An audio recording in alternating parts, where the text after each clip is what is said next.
ছেলেটা কোথায় এখন? ঘরের ভিতরে আছে, লুকিয়ে আছে না।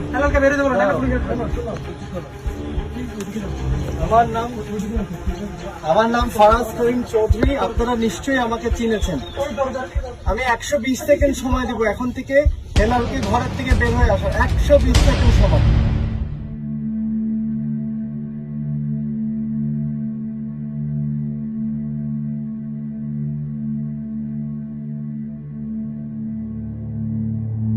মেম্বার ফোনে লাগাইছিল নাকি, মাকে নিয়েছিল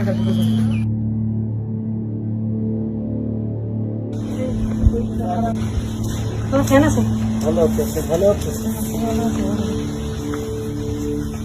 আপনার সাথে আপনার ছেলের কি হয়েছে তো জানি না, তবে আমি শুনেছি আপনার ছেলে আপনাকে মেরেছে, কথা ঠিক?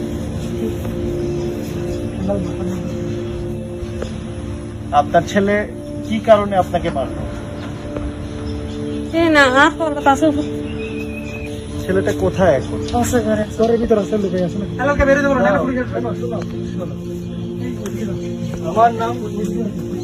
আমার নাম ফারাজ করিম চৌধুরী। আপনারা নিশ্চয়ই আমাকে চিনেছেন। আমি 120 সেকেন্ড সময় দেবো এখন থেকে হেলালকে ঘরের থেকে বের হয়ে আসার। 120 সেকেন্ড সময়। 120 সেকেন্ড সময় এখন শুরু।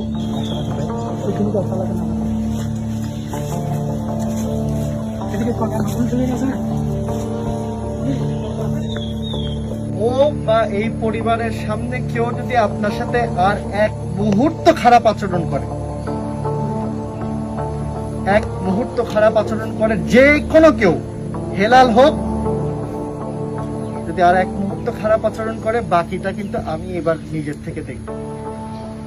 কোনো একটা মায়ের গায়ে আমাদের রাউটেনে হাত তুলবে, এটা আমি কোনোদিনও হতে দেব না।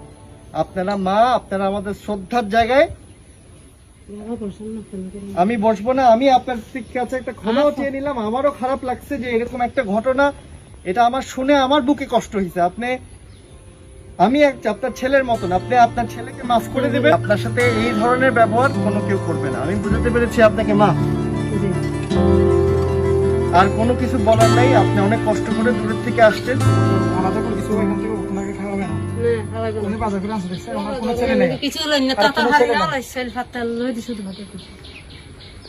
ওনাকেও আলাদা করে দিছে, মানে এখন উনি কিভাবে খাবে? ও তো একটা ছিল, ও বাজার করে আনছে, দেখলাম উনি মানে ছেলে আর মাকে মানে খাওয়াবে না। ঠিক আছে, আমরা খাওয়াবো নাকি? ওর ছেলে ওটা চলে যায়। আপনার ছেলেকে বলা উনি জাহান্নামে যান, আমরা আছি আপনার সাথে। ওর যা লাগে সকল কিছু দায়িত্ব গ্রহণ করো। আর এই ধরনের ছেলে যেগুলো আছে বখাটে, এগুলাকে আমার বাড়িতে নিয়ে আসবো, আমি কথা বলবো।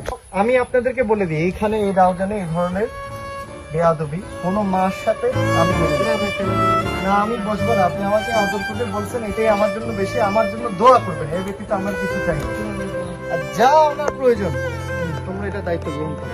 ভালো থাকবেন আপনি। জি, আসসালামু আলাইকুম। আমাকে আমার অন্য জায়গায় যেতে হবে। আমি আপনার কাছে আপনার ছেলের তরফ থেকে ক্ষমা চেয়ে নিলাম। এই ধরনের ছেলে আমি রাউজানে রাখবো না, যারা তাদের মায়ের গায়ে হাত তোলে। আসসালামু আলাইকুম।